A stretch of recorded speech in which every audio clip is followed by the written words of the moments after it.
So just like dot product, now what we can do is we can also look at certain identities coming due to the cross product. And again, what we can see is, so let's say if I take cross product of a vector with itself. Looking here, we know that angle theta between the same vector is 0, and that sin theta will be 0. So A cross A would be 0. If it's given that A cross B is 0, then again we can say something about the vectors A and B, and the information is either magnitude of A and B has to be 0. That means either this is 0 or this is 0, or the term sin theta can go independently 0 even if we have finite magnitude vectors. And when that will happen? If theta is 0. So two parallel vectors, the cross product will be always 0. Okay. Now an important recall in saying that A cross A is 0 or A cross B could be 0 and what all that means.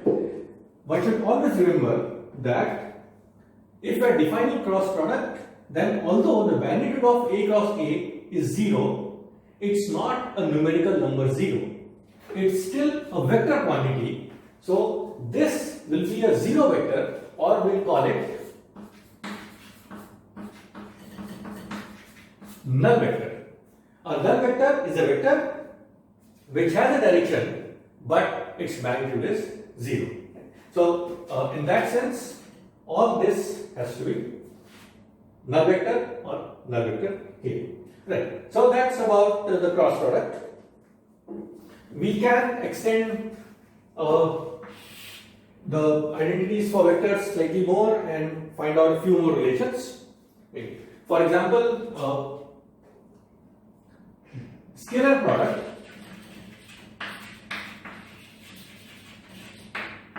is commutative.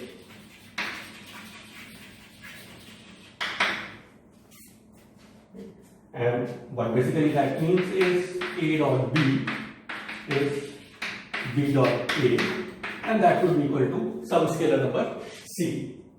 On the other hand, if we take vector product or the cross product, it matters in which order we take the product. So A cross B is equal to minus B cross A, right? And there is a hint of rotation which we will consider later on in the course. So, but what is important to remember right now is A cross B is not equal to B cross A, but it's equal to negative of B cross A, and that means if you take the cross product, it matters which way or in which order we are multiplying the two vectors. So for time being, this is sufficient for our understanding of the vectors and their usage in further physical principles. We will keep adding on to this information as and when we encounter certain new property, or as and when we realize that now the definition is incomplete and we should have more information about it.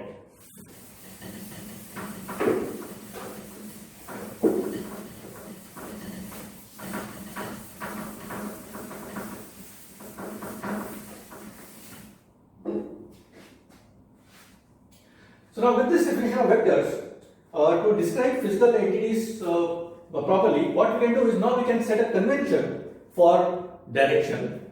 And the way we do it is, we know that on more for the problems that we are mostly interested in, space is three-dimensional. And when we say space is three-dimensional, the way we understand it is we have three unique independent directions, which we can describe either as east, west, north, south, up, down, or in some other way. To put it in a slightly more abstract form, we define something called a coordinate frame, right? And we represent the three directions, the three perpendicular directions in this coordinate frame as x, y and z. Okay. So then for all the physical problems, this is my coordinate space which describes three directions, three perpendicular directions x, y and z. Not only perpendicular, these are also independent of each other. So what that means is any change in the y direction does not affect the x or the z coordinate, and similarly for others. You can define an arbitrary origin 0 from which also becomes our reference point, and then now we can describe any vector in this coordinate frame. So let's say now if I have a vector, this shown as length of this arrow and the direction with respect to three independent orthogonal directions x, y and z. I can call it A. Okay. Now what I can do is I can represent this vector in terms of its projections onto these three directions x, y and z. So for example, if A is here, we can take the projection of A along these three directions. So this would be the projection in x direction, we'll call it AX. Projection in z direction, we'll call it AZ. Projection in y direction, AY. And the point or the vector A can be now uniquely described if we know these three projections along these three independent directions. So this is called representing the vector in its component form in a given coordinate frame.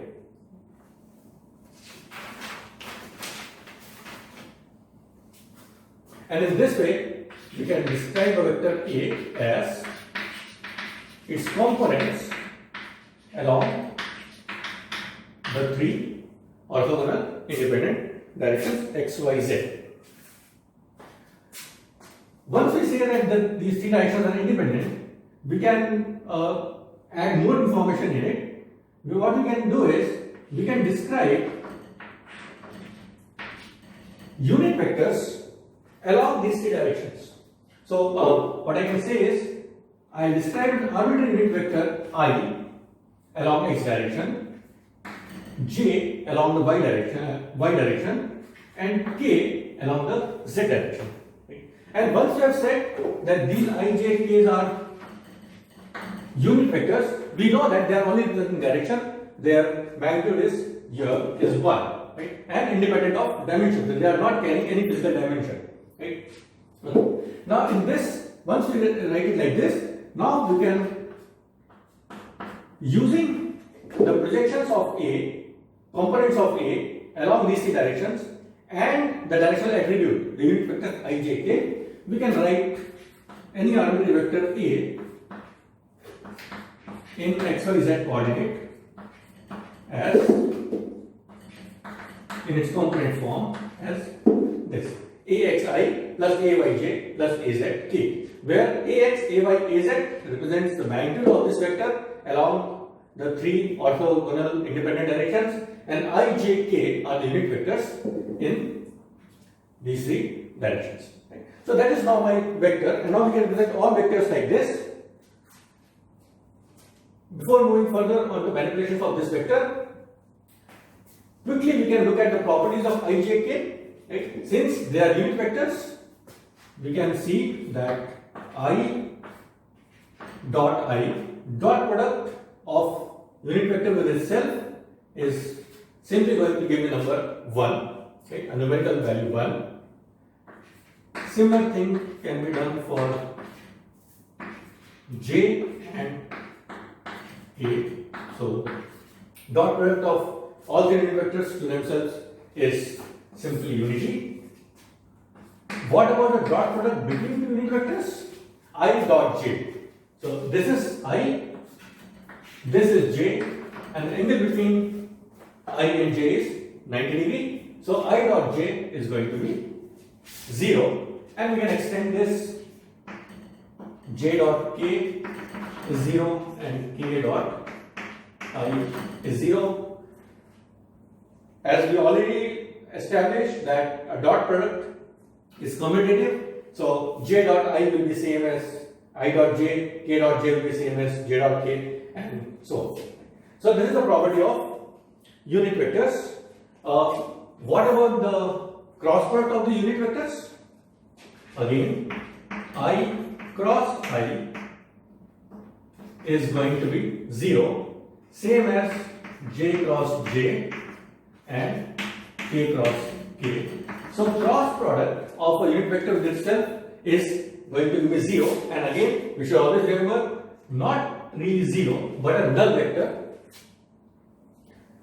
Similarly, I cross j, so I cross j where angle theta is 90 degree, is going to give me again a unit vector. So the magnitude is going to be unity, and there will be a direction, and the direction of a cross product between two vectors is a vector perpendicular to both the product vectors. So I cross j is going to give me something with magnitude unity 1 and direction which is perpendicular to I as well as j. Okay? And looking at our coordinate frame, one can see that I cross j is equal to unit vector k. K is a unit vector which is perpendicular both to I and j and has a magnitude of 1.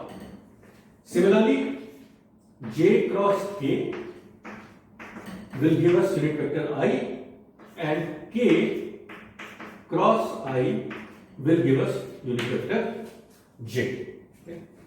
So a cross product between two unit vectors will point in the direction of the third unit vector, where the dot product between two unit vectors is simply 0.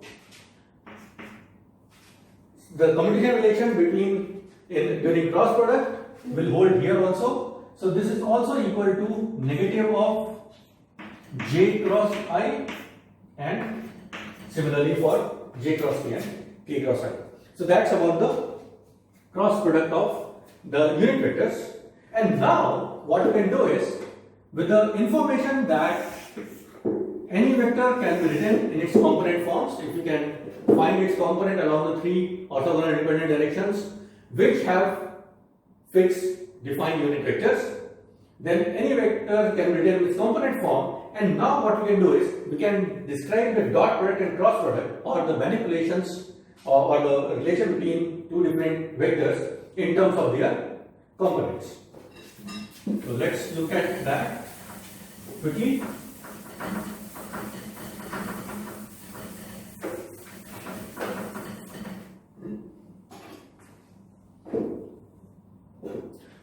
So for example, if I have two vectors A, now I can write A as AXI plus AYJ plus AZK.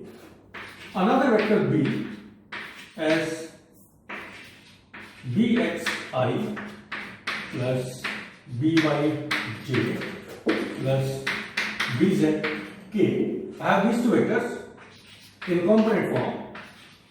I can write down what is A dot B, and I can write down what is A cross B. Okay, so A dot B, now this is an exercise, you can try to do it properly. A dot B will be a scalar quantity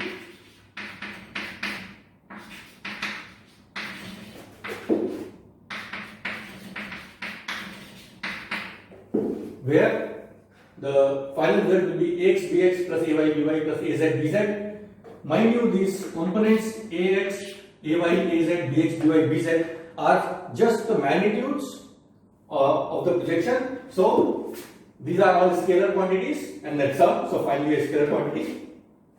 A cross B, again we do the same thing, and what we'll get is A cross B will be AY BZ minus AZ BY in the direction of unit vector I plus AZ BX minus AX BZ in the direction of unit vector J plus AX BY minus AY BX in the direction of unit vector K. Right? So A cross B is a slightly linear expression, which again you can take a component form, take a cross product, use identity I cross J, etc. You can come up to this expression. So it's a slightly linear expression, but this is how we can get A cross B. And now if we look at it slightly, we can look at, if you look at it in more detail, what we can say is this can be put in a compact form as the determinant